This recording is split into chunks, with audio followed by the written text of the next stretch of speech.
وهاجاك كبدا عقتا dhalinyaro fara badan oo la tacaalaysa dhaawacyo kala duwan sanado badan oo aan helin caafimaad ama adeeg u khaas ah oo ay dhalinyaradaasi loogu shaqeeyo Dr. Ismaaciil ayaa soo kordhiyay qayb u khaas ah dhalinyarada kubadda cagta ciyaarta oo dhaawacyada fudud iyo sidoo kale qaliimadoodaba lagu fulinayo halkan waxa ku maraya qaar ka mid ah baada sportiska caasimada heerka koobaad oo dhaawacyadii ka soo gaaray kubadda cagta halkan in lagu la tacaalayo dhakhtarkan ayaa noqon doona dhakhtarkii noociisa ugu horeeyay ee laga hirgeliyo magaalada Hargeysa iyo guud ahaan Soomaaliland waxa halkan ka warbixinaya dhakhaatiirta kala duwan ee gacanta ku haya isbitaalka iyo sidoo kale ciyaartoyda oo la kala kulmay saka adeeg caafimaad oo iyaguna dareenkooda la wadaagaya warbaahinta og ahmiyada sportigu leeyahay mudooyinkan dambana ay sii badanayaan ciyaaraha naadiyada ee dalkeena lagu qabto iyo ciyaaraha madadaaliga ee gelin dambe iyo habeenba ay dhalinyaradu ay ku madadaalanayaan naftooda kuna jimicsanayaan waxaynu ognahay in ciyaaraha ay la socoto ay dhaawacyo soo gaari kara seedaha jilbaha waxa jira markaas seedaha hadii dhaawac soo gaaro keeni karaya in uu qofkii ciyaarihii ka fariisto ama uu nolol maalmeedkiisa caadiga ah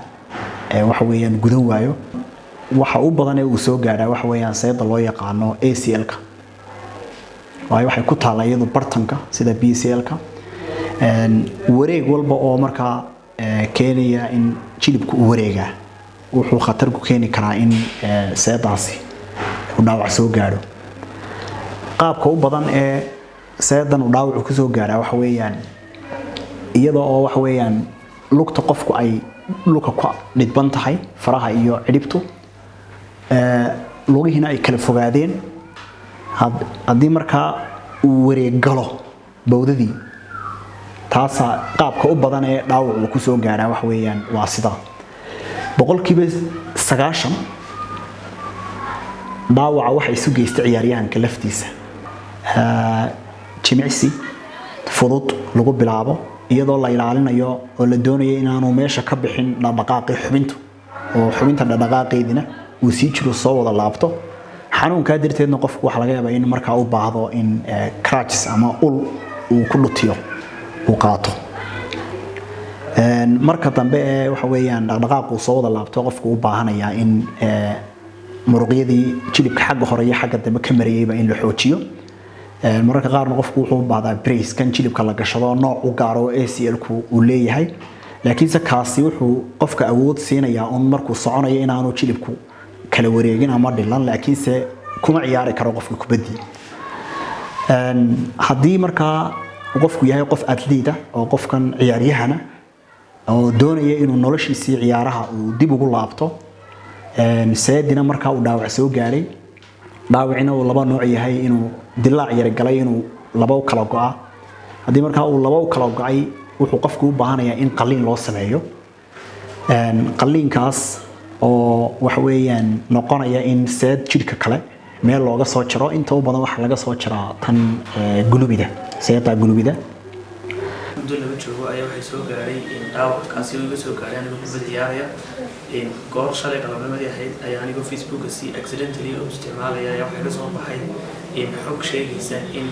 dhakhtarka qaybta shaqada ee Dr. Ismaaciil uu keenay mid ka mid ah dhakhaatiirta takhasuska u yahay dhinaca sportska iyo arrimaha quseeya ciyaartooyada iyo dhaawacyada ka soo gaara marka hore uma helin dhakhtar talaysiiya hore uma helin dhakhtar yani takhasuskiisu sportska uu ku kooban yahay iyo waliba saadaha iyo arrimaha quseeya jilibka marka saaka markii aan imi waxaan ka helay runtii talo badan soo dhaweyn fara badan sidoo kale iyo waraysi dheeraada markii uu sameeyay physical examination ama baaritaan uu sameeyay aad iyo aad baan ugu faraxsanahay inaan helno dhakhtar sportska qaabilsan oo ka shaqeynaya sportska inkastoo wadanka hore u joogin oo loo tagi jiray wadanka aan jaarkanahay Ethiopia oo ciyaartoy kamidi oo ku dhaawacmay ayaguna ila mid ahaa gobolada oo ayaguna Ethiopia u tagay aad iyo aad baan ugu faraxsanahay in Hargeysa uu yimaado waxaan aad u soo dhaweynaynaa Dr. Ismaaciil iyo sidoo kale Dr. Mahmoud Dasika kaasoo hirgeliyay adeegyaan hore u oolin dalka waxaan ku dhaawacmay koobkii gobolada Jamhuuriyadda Soomaaliland 8 bilood ka hor alxamdulilaahi rabbil caalamiin adeegyo caafimaad dalka dibadiisa waan u maray haddana waxa la kulmay doctor Maxamed Dagsika waxaan aad u soo dhaweynaa doctor Maxamed Dagsika kaasoo naga qabtiray